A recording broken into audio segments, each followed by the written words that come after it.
S T महामंडळाकडून सवलतधारकांच्या सोयीसाठी national common mobility card म्हणजेच NCMC कार्डची नोंदणी सुरू करण्यात आली असून NCMC कार्ड प्रायोगिक तत्त्वावर करण्यात आलेली नोंदणी यशस्वी ठरल्यानंतर प्रत्येक आगारामध्ये आता नोंदणी सुरू झालेली आहे.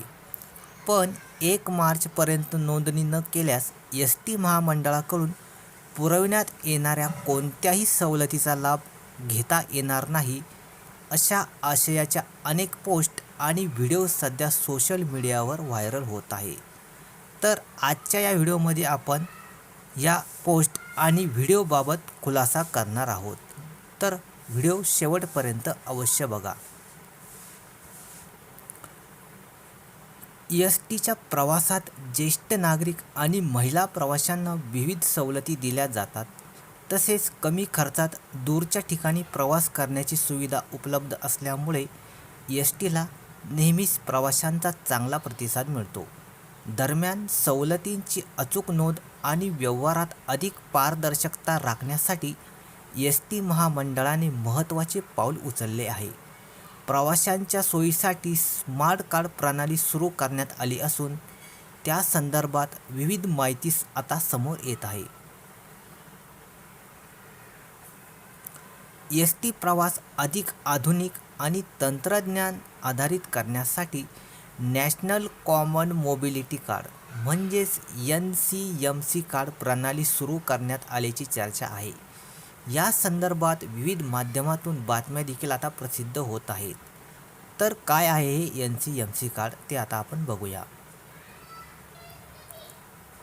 कोणत्या सवलतींसाठी हे कार्ड अनिवार्य असणार आहे?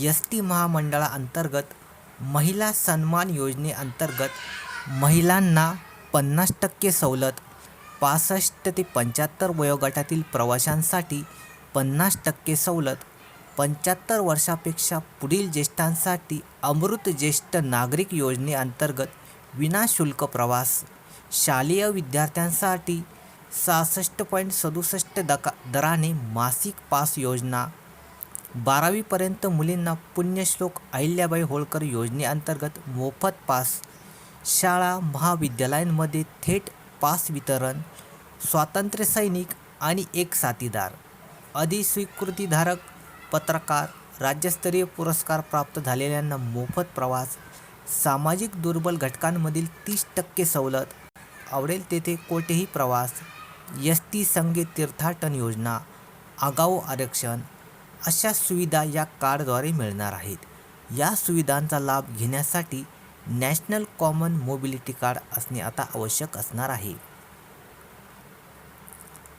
या कार्डच्या माहितीसह वापरकर्त्यांकडून 1 मार्च 2026 पर्यंत NCMC कार्डची नोंदणी न केल्यास सवलत मिळणार नाही, अशा स्वरूपाच्या अनेक पोस्ट व व्हिडिओ सध्या सोशल मीडियावर व्हायरल होत आहे.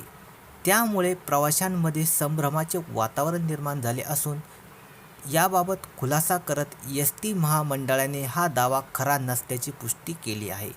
जोपर्यंत 80% सवलतधारक नागरिकांची कार्डची नोंदणी करत नाही, तोपर्यंत हे कार्ड अनिवार्य केले जाणार नसल्याचे त्यांनी स्पष्ट केले आहे. तसेच प्रवाशांनी देखील अशा अफवांवर विश्वास ठेवू नये, असे आवाहन देखील प्रशासनाकडून करण्यात येत आहे.